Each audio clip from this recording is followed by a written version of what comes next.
It's time. I don't know about you, but I'm feeling Tidbits.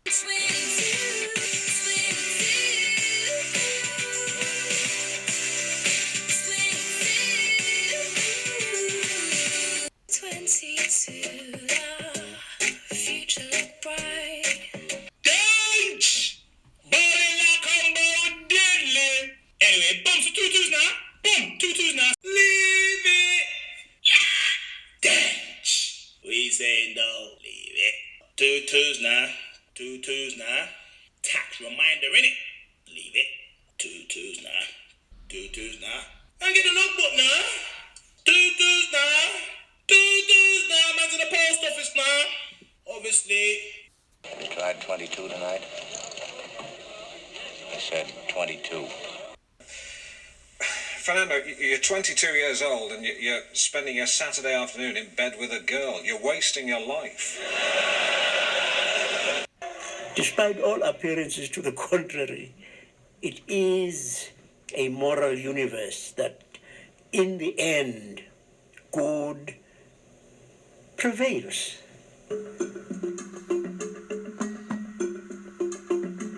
Tidbits Pod 22. Greetings, traveller. I'm here again, out in the field.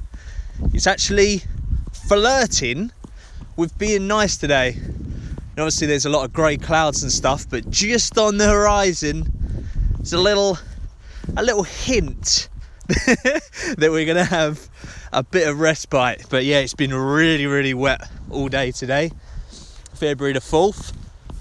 And well, yeah, it was February the 3rd yesterday. Quick bit of deduction. And February the 3rd is the day the music died. You know the song, the American Pie song, Don McLean. Yeah, that's about February the 3rd, 1959, when it was Buddy Holly, the Big Bopper, and Richie Valens. He died in a plane crash. And so, okay, there, that's a nice cheery start. Right, what else? Yeah, had some interviews yesterday. That's encouraging. I mean, job interviews, that is, not for like Grazia magazine or or GQ. Tipple's summer must-haves. What's in my handbag? Oh god, but exciting. I was a bit rusty, but we'll see how they go. Yeah, still motoring through The Sopranos, and well, they're about an hour long each, and there's 13 per season or series, and I'm about a quarter of the way through the last series now, so you can imagine how much of that I've been watching back to back. But yeah, nearly at the end. And I can't believe some of the, obviously no spoilers, but some of the people showing up in it. It's amazing. And yeah, tackling some big issues. Quite sort of forward thinking for the early 2000s, I think. Well done, lads. Yeah, speaking of big issues, well, yeah, you know what I saw the other day? I saw someone buying a big issue from a shop. I mean, do you know they actually sold big issues in shops? Yeah, I thought the whole point was buying them off of homeless people. Isn't that the whole deal with them? Obviously not. Oh well, need to look into that some more. Next on the agenda, I've written some bullet points out. This is very professional. Yeah, creepy cartoons from last time. Oh god, yeah, a few honourable mentions of those, like some that I missed. Well, yeah, people have said there's a few other sort of Disney scenes, like, you know, Bambi's mum and Mufasa and shit, but I mean, that's not creepy. It's just sad, isn't it? Like the, you know, Dumbo's mum and all that. Anything with parents in Disney is not creepy, it's just sad. But for the creepy list, I thought I'd add in, definitely Animal Farm, the animated one. That's fucking weird. The Raggy Dolls, fucking horrible.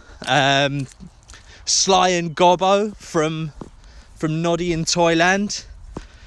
And big mention, The Animals of Farthing Wood.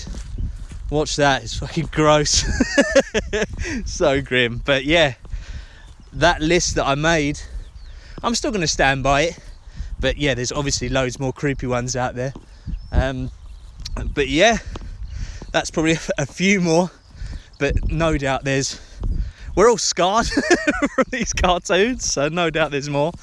Been watching loads of football highlights on YouTube. And you know the old favourites like Bergkamp versus Newcastle and Cantona, Giggs, Ryan Giggs getting harassed at a train station. That's a personal favourite. But the person that I wanted to talk about today is a guy called Ray Hudson.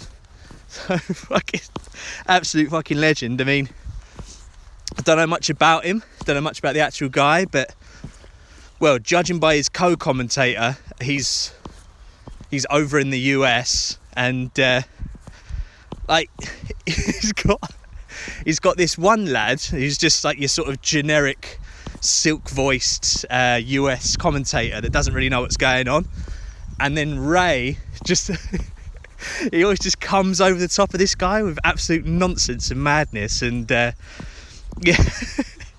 you need to see.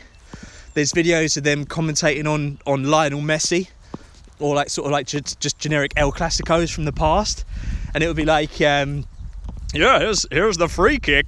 We've got 6 men in the wall. Messi bends it over and into the net. He's done it again.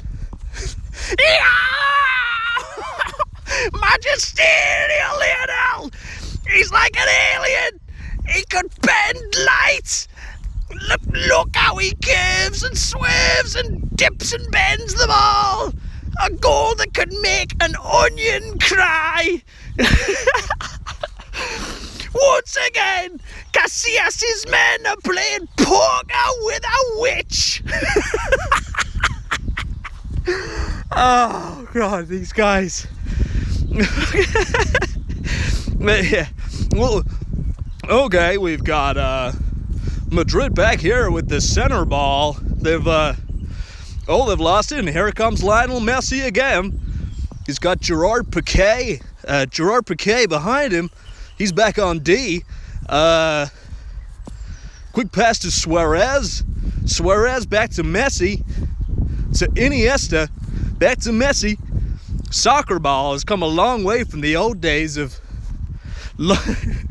Leicestershire Square Nighthawks and the Fulham Thunderblazers. This is Messi in Barcelona in a hot tie against Ronaldo and Madrid. Like, and this is the first goal.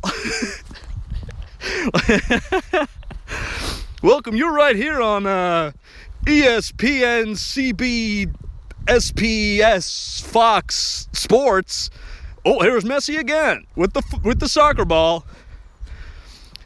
As the World Cup is on the horizon, Messi beats the D.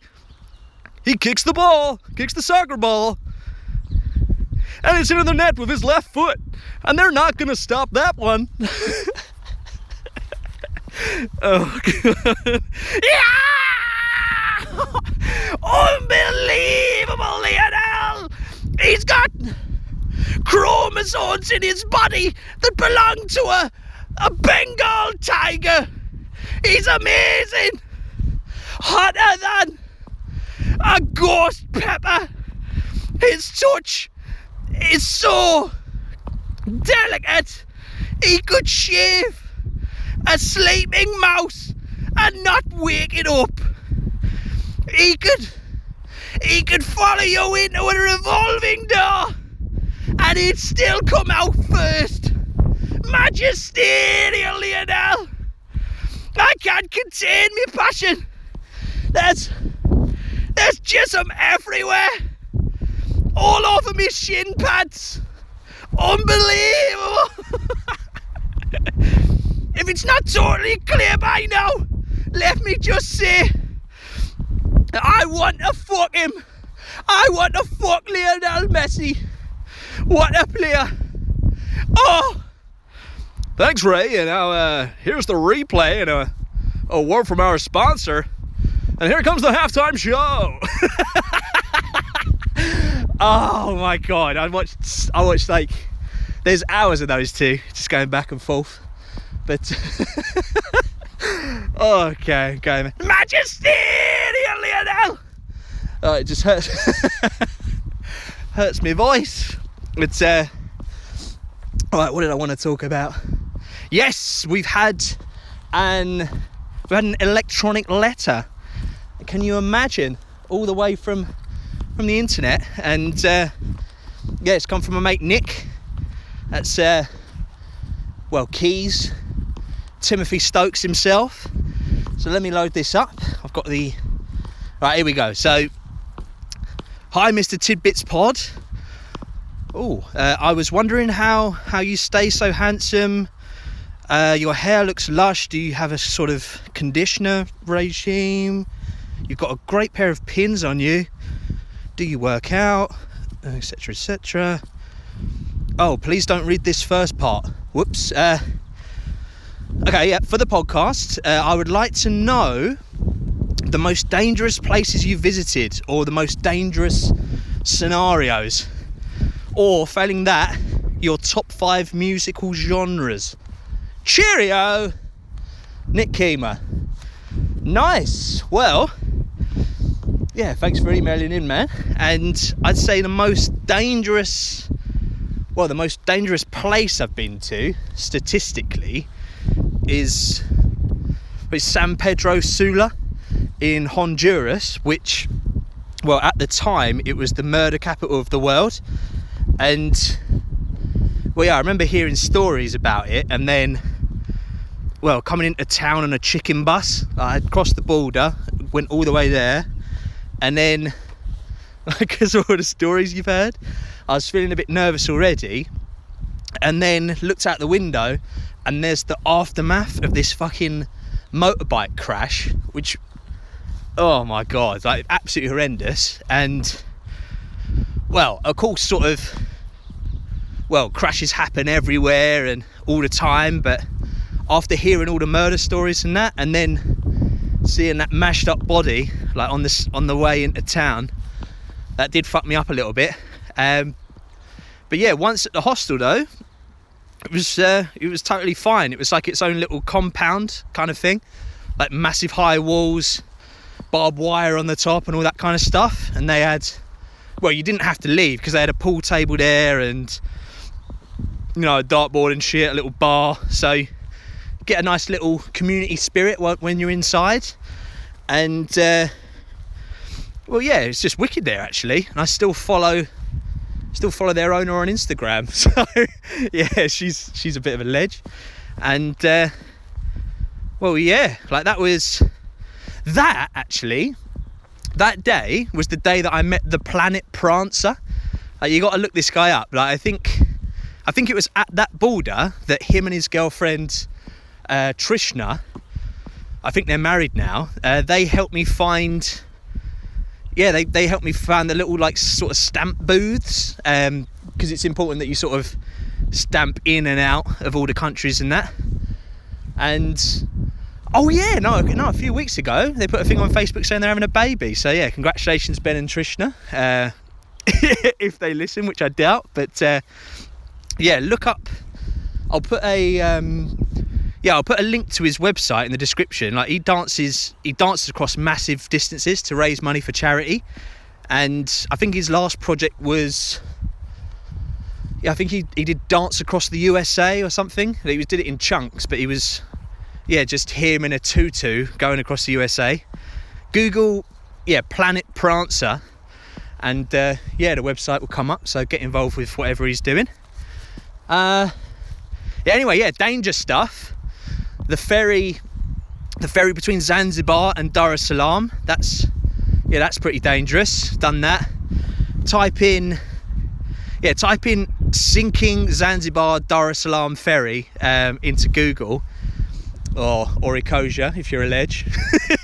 Type it into there, and then admittedly, bloody hell, like our journey, it wasn't as full as what you'll see in some of the pictures there, but my god, that ferry just shit me up. The most dangerous job I've ever had was out in the Australian outback making charcoal, but I don't want to go into that now because I think I'll do a whole sort of special podcast of that at some point, which does though lead me to a bit like Australia, and that it leads me to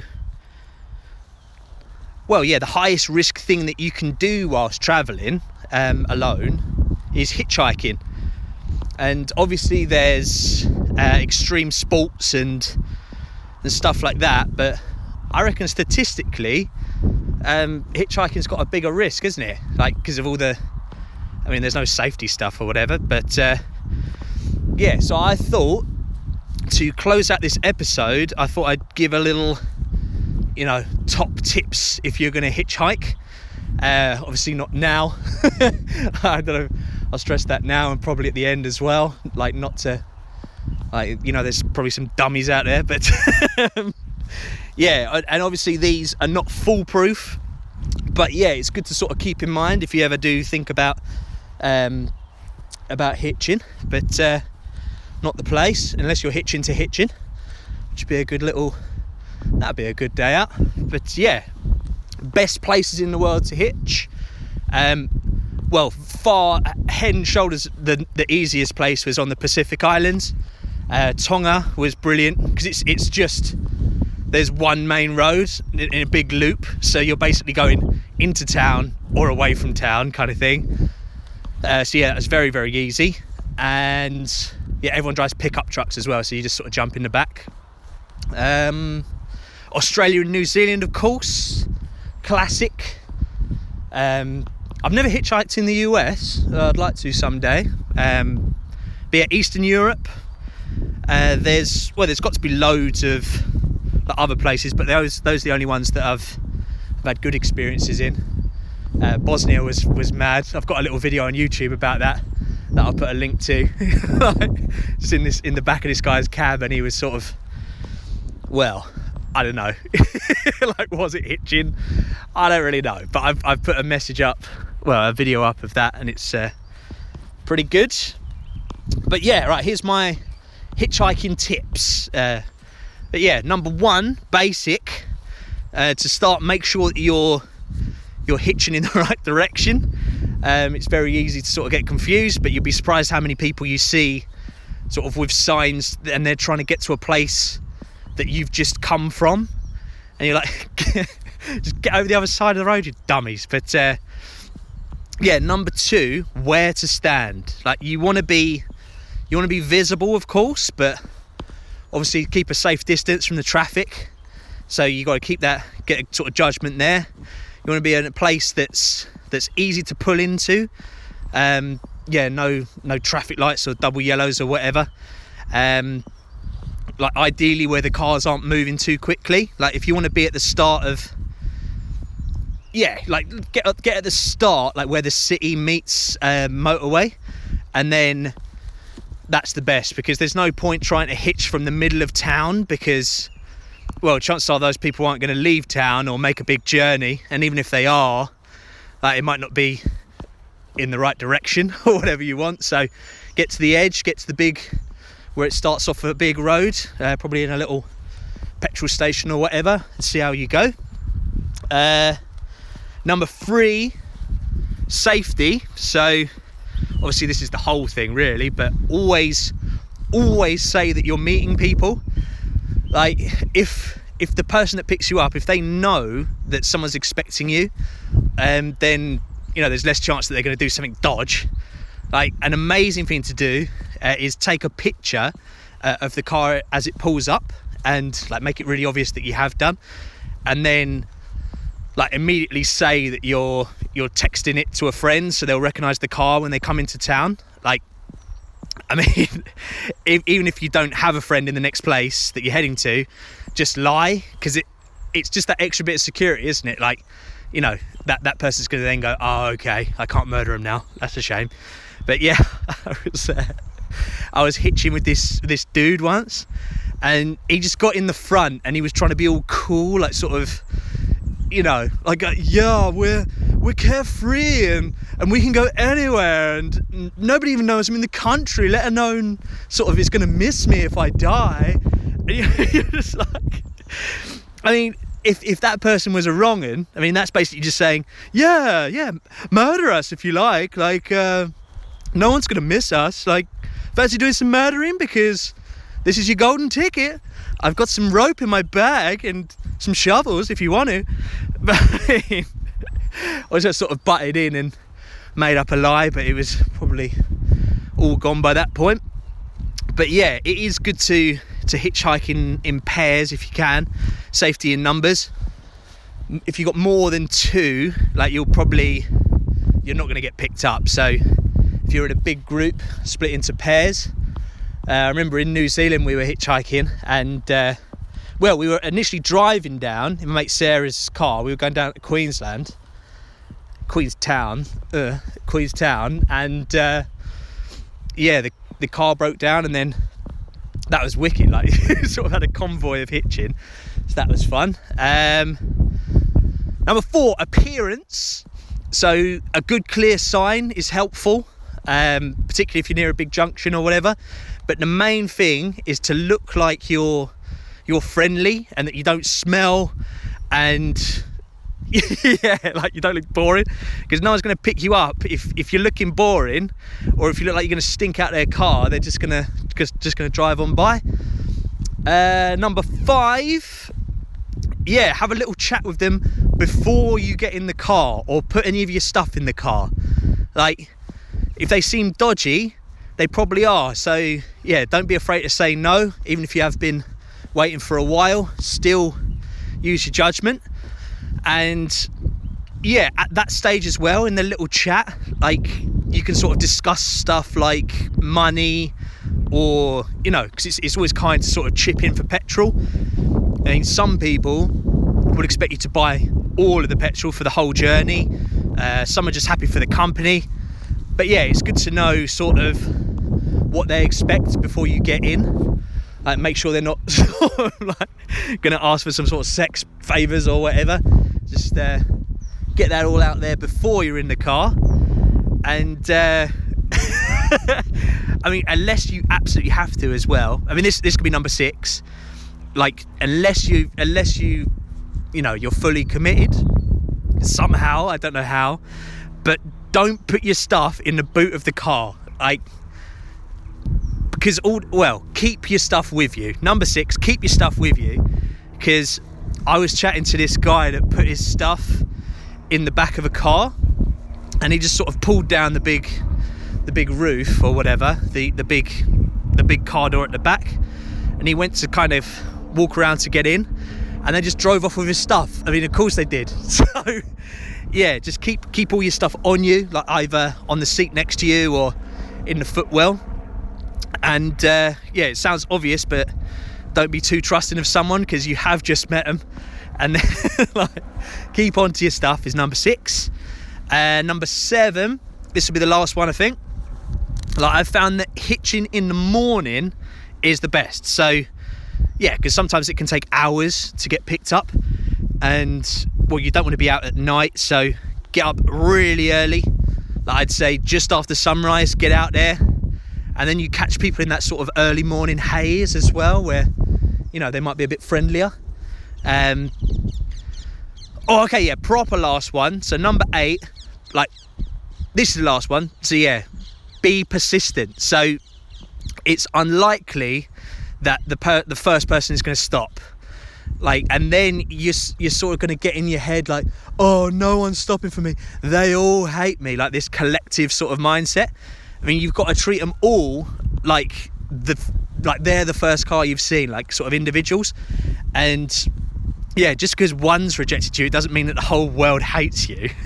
You just got to sort of keep smiling, be enthusiastic, and if it's busy, don't just jump at every car. Like, obviously don't jump into cars anyway, but yeah, if it's busy, like what you want to do is sort of pick your target, and then it sort of makes them feel more special if you're like, oh, you, sort of thing. Like you pick them out of the bunch, and then they're more likely to stop. So yeah, like that's the 8 Tidball's top tips for hitchhiking. I've probably missed some absolute sitters, but yeah, that's just a little bit of hitchhike chat, and yeah, I think that's a good place to start. Yeah, hopefully it goes without saying, I'll stress this again, that you shouldn't be hitching during the pandemic. You're obviously not that thick, but you never know who's going to listen and when. But yeah, it's probably fine by now for Australian and Kiwi listeners, but yeah, just keep an eye on your local restrictions and stuff before taking any kind of travel. That was responsible, wasn't it? So yeah, I'm going to wrap up there. I think I'll do a music one next time, Key, like maybe with some genres and whatever, pepper off a few more recommendations and stuff. Maybe could do another top 5 or something. But yeah, Tidbits Pod at protonmail.com is the email. Send me a message. Follow on Twitter. That handle is @JackTidball. The show's Instagram is @TidbitsPod. Yeah, Tidbits Pod without the final D. Thanks to all that are following that already. And yeah, thanks for listening, you bloody ledge. Absolute pleasure to talk to you again, and I will catch you next time. Peace.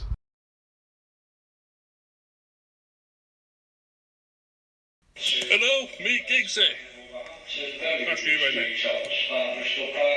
Is that going to catch? No, some video. Yeah, and what do you want me to say? Anything. No, I'm just taking a video. Alright, okay. Just to prove that I'm next Alright, to well done. a legend. Alright, thanks. He thinks I'm a weirdo. So, anyway.